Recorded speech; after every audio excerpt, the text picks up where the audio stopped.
Next up, Jonathan Evans was due to be the 18th man in space, but he had to go back to his packed lunch and missed the bus to the Devon space station. He's not bitter. He's been with us a lot. We've seen him grow from being very nervous to the incredible performer he is today. Please put your hands together for Jonathan Evans.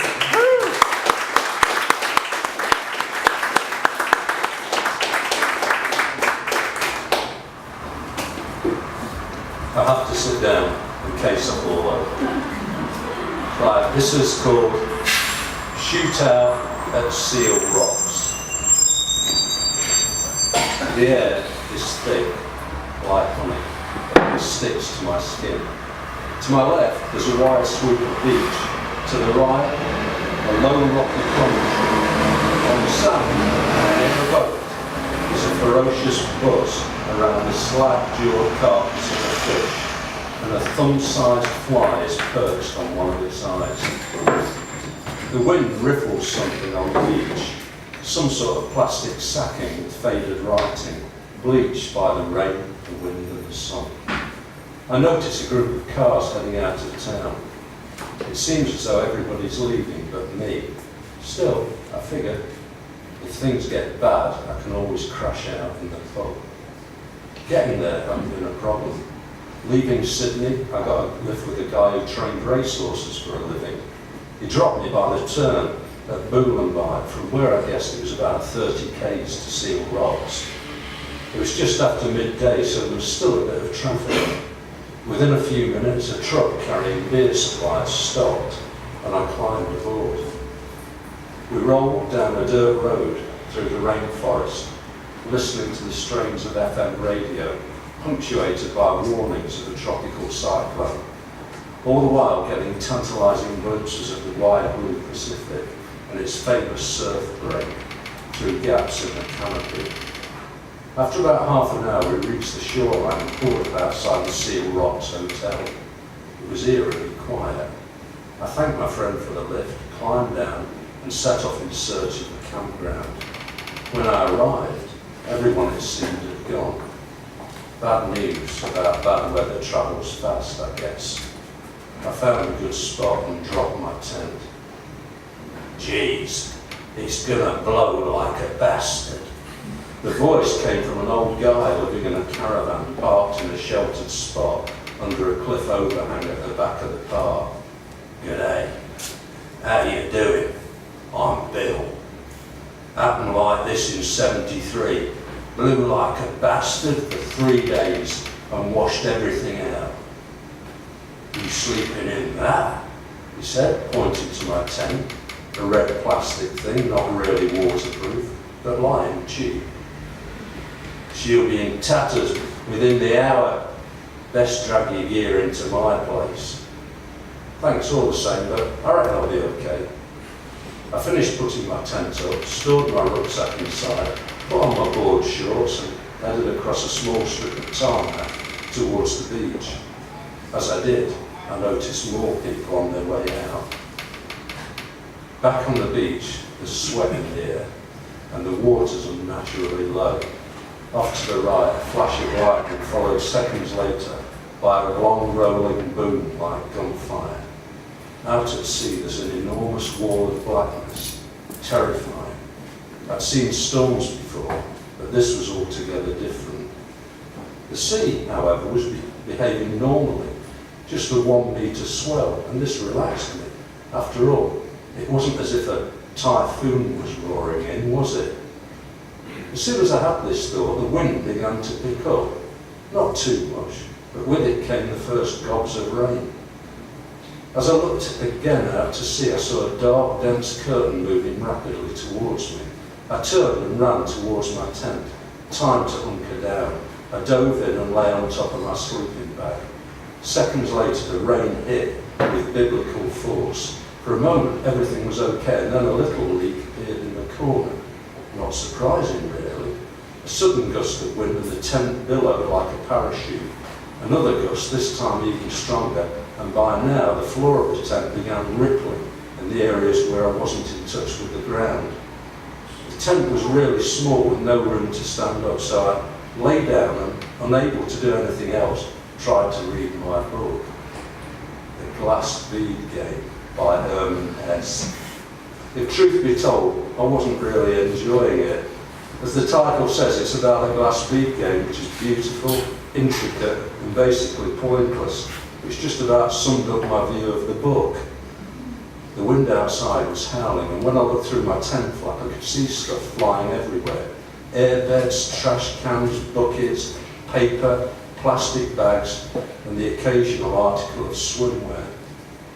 I lay down again and waited for the wind to subside, but it didn't. My problems started to mount when the tent pegs began lifting out of the ground and the whole thing threatened to take off. More water began coming in, tons of it. I don't know whether you've ever seen that film, Das Boot, you know, the one about the German U-boat that had more leaks than a Welsh allotment. Well, by this stage I was feeling pretty much like the U-boat's chief engineer fighting a one-man war against the water. The light suddenly dimmed and then the noise of the wind rose to a high-pitched crescendo. Something hard hit the side of the tent, tearing a jagged hole through which I could see absolute turmoil. Quickly I stuffed my gear into my rucksack and made a dash for a place of greater safety. Outside in the storm I realised what a predicament I was in. Where to go? The pub was an option, but it was too far away. What about that old bloke's caravan? Was that still standing? Yeah, there it was, under the rock overhang. I ran, fighting against the elements. Something hard and sharp struck my forehead, drawing blood. Dragging my sodden gear, I banged on the van door. It opened almost immediately. Tense gone then. I nodded. Come in and get that wet gear off. The van was buffeting and bouncing like a lifeboat out at sea. You want some tucker, mate? I realised I hadn't eaten since breakfast, so I nodded as I stripped off and towelled myself down. Bill smiled. She's set for a few days. The main highway's out and Laurieton's flooded. Bill had got this from a small transistor perched on one of the shelves. Laurieton was 3 hours north, so this was a big storm. She's gusting at over 120 miles an hour, he said with a hint of delight. She's tearing the coast to pieces. We've got to be here a few days, mate, so you might as well make yourself at home. He handed me a plate of baked beans and a cup of tea. There'll be nothing down here for at least a week, he continued, scratching his rear and looking rather pleased with his pronouncement. What a bastard, he said. And as shrapnel flew past, he smiled once more. I was beginning to see a pattern. The more dire the pronouncement, the happier Bill seemed. At that moment, he was in seventh heaven. You can kip here, he said, pointing to a long, low-cushioned seat by the table, above which was a shelf populated with cowboy pulp fiction, sandwiched between a couple of huge catering packs of baked beans. Bill saw me looking at the books.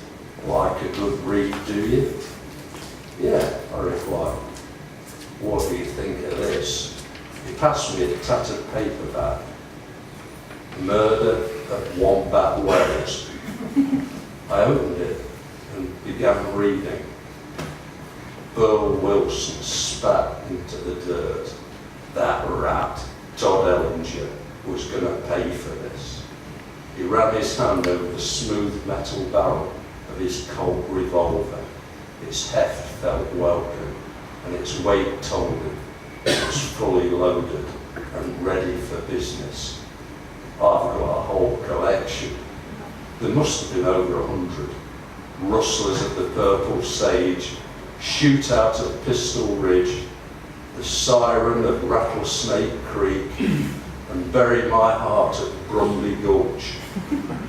I've read all of them. Fancy trading? Bill looked at me hopefully. I've only got one, and dug out my Herman Hesse novel and passed it over. We sat down with our books as the storm howled around. The finely tooled boots of Todd Ellinger tattooed on the sidewalk. It was kill or be killed, and the hard-eyed stranger meant to live. I'd just read these immortal words when Bill raised a buttock off the seat and noisily added to the atmospheric disturbance. He then let rip a salvo of comments, fired like bullets from Todd Ellinger's handgun. Here's this fucking idiot pest. Wasn't he a bleeding war criminal or something? He should be shot for writing shit like this. When does the girl appear? And if he wants this glass bead thing so bad, why don't he just shoot somebody and take it? By 10 o'clock, I'd been to Wombat Wells, survived snake bites, and was just entering Brumby Gulch when I noticed something. Bill was lying on his back, snoring from both ends. The van was otherwise unnaturally quiet. I got up and went outside. What struck me was the silence and then the sky, the clearest I've ever seen, a near perfect circle of stars surrounded by a ring of blackness, the eye of the storm. I woke Bill and we went down to the beach. Everything was dead still, dead calm, dead silent. The sea was streaked with the phosphorescent trails of fighter planes, while above us, as if in a giant mirror, swirled the Southern Cross, the Big Dipper, and the Diamond Trail of the Milky Way.